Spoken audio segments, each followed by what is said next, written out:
clergymen continued their crusade against Thomas Paine and infidelity. Attacks on Paine poured down from the pulpit.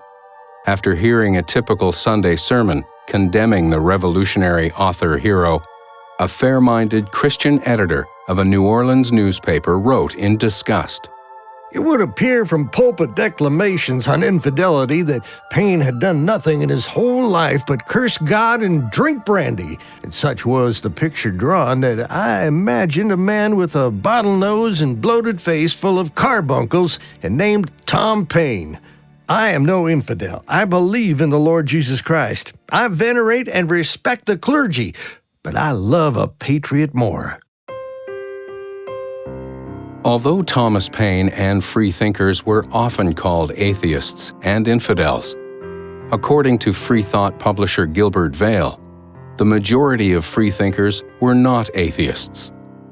Vale wrote extensively on the opinions of the subscribers to his Beacon periodical and summarized the belief system of his fellow freethinkers.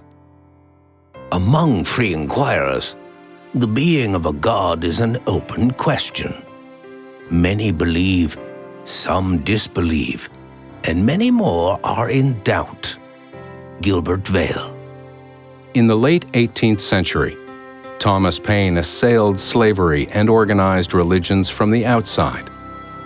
A half-century later, some Christians began raising objections from within their own churches.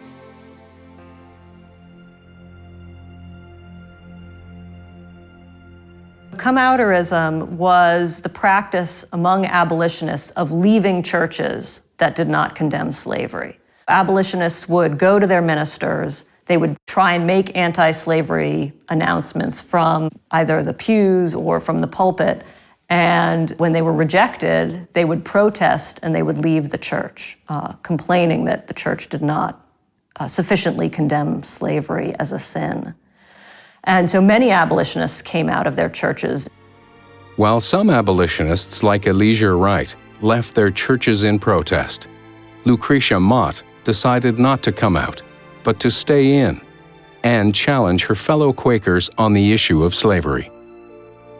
She decided it would be more effective if she remained in the Society of Friends and agitated as a member of the organization.